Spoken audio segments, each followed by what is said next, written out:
नमस्कार, आप देखकर राजधानी समाचार। और बात की जाए बुंदेलखंड के पृथ्वीपुर विधानसभा जो इस बार चर्चाओं में बनी है, वहाँ से भाजपा के नेता हैं वीरेंद्र सिंह परमार, जो छिपरी उनका गांव है और छिपरी गांव वो लगा के चलते हैं अपने साथ। और पृथ्वीपुर विधानसभा से देखा जाए सबसे पहले इनकी दावेदारी भी है। दावेदारी इसलिए है, पुराने नेता हैं, जंग संघ से जुड़े हैं, भारतीय जनता पार्टी का कई वर्षों से काम कर रहे हैं, लेकिन पार्टी से इस बार बड़ी आशा है। तो पहले तो आपका स्वागत है राजधानी समाचार में। जी धन्यवाद आपको। कैसे देखते हैं परमार जी, आप चुनाव नज़दीक आ गए, आप भी क्षेत्र में जा रहे, क्या माहौल क्या है पृथ्वीपुर का? पृथ्वीपुर की जनता, हाँ, पृथ्वीपुर की जनता स्थानीय दावेदार को जो है विधायक के रूप में देखना चाहती है। जनता तो स्थानीय को, दावेदार को देखना चाहती है, लेकिन पार्टी तो बाहरी उत्तर प्रदेश से पृथ्वीपुर में राजनीति कर रहे हैं। अब वो पार्टी का निर्णय है, पर मैं तो जनता की भावना के अनुरूप जो है दावेदारी कर रहा हूँ। मैं स्थानीय निवासी हूँ, उसी क्षेत्र का हूँ, और वो हमारा कार्य क्षेत्र भी रहा है। शासकीय सेवा के दौरान पिताजी का भी पूरा जिला रहा है, वो स्वतंत्रता संग्राम सेनानी हैं, समाज सेवक हैं, उनका भी कार्य क्षेत्र रहा है। तो इस नाते जनता के प्यार के आधार पर, उनकी मांग के आधार पर मैं दावेदारी कर रहा हूँ। तो जो लाडली बहना जो योजना है, लाडली बहना कितनी साबित हुई? पृथ्वीपुर में कितने फार्म भरवाए आपने? पृथ्वीपुर में तो काफ़ी फार्म भरे गए।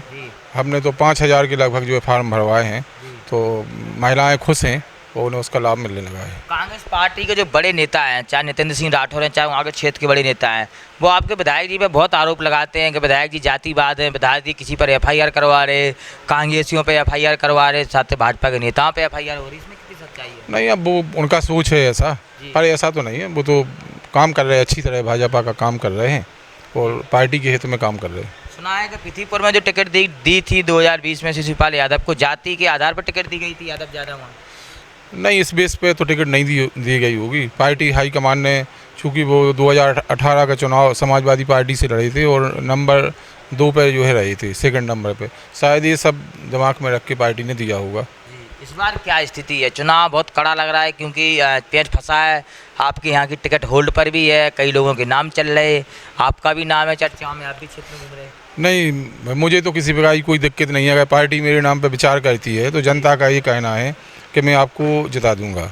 मुझे जीतने में, सीट निकालने में कोई दिक्कत नहीं है। सभी वर्गों का, सभी जातियों का मुझे समर्थन प्राप्त है। लेकिन सामने भी वहाँ कोई कमजोर नहीं है। नितेंद्र सिंह राठौर है, एक पुराने नेता के परिवार से आते हैं। विजेंद्र सिंह राठौर एक बड़ा नाम रहा, मंत्री रहे, उनकी पारिवारिक वो अपनी सीट भी मानते हैं। तो कैसे देखते हो वहाँ भाजपा टक्कर दे पाएगी नितेंद्र सिंह राठौर को?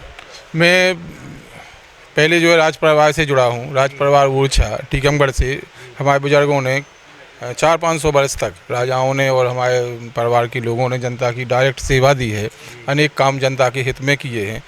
और पिताजी स्वतंत्रता संग्राम सेनानी हैं, उनने उस रूप में भी देश को आज़ादी में काम किया है।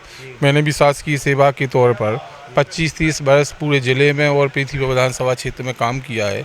जनता के बीच विभागीय काम किए हैं और वो खुश हैं। तो मुझे तो किसी प्रकार की कोई दिक्कत नहीं है सामने वालों से। क्या 2023 विधानसभा चुनाव में वीरेंद्र सिंह परमार को छिपरी को अगर टिकट देती है भाजपा पृथ्वीपुर विधानसभा से, तो कैसी स्थिति बनेगी बताइए परमार जी? नहीं, मुझे सीट निकालने में, जीतने में कोई दिक्कत नहीं है। जीत जाएंगे आप? हाँ बिल्कुल, 100%। तो बड़ी बात कही है वीरेंद्र सिंह परमार है, जो लगातार पृथ्वीपुर विधानसभा दावेदारी कर रहे हैं। छिपरी गांव से है, छिपरी एक गांव भी है, सिद्ध स्थान, वहाँ से जुड़े हैं। अब देखना होगा भारतीय जनता पार्टी किसी टिकट देती है। जुड़े हमारे साथ न्यूज़ की रिपोर्ट, भाजपा कार्यालय भोपाल।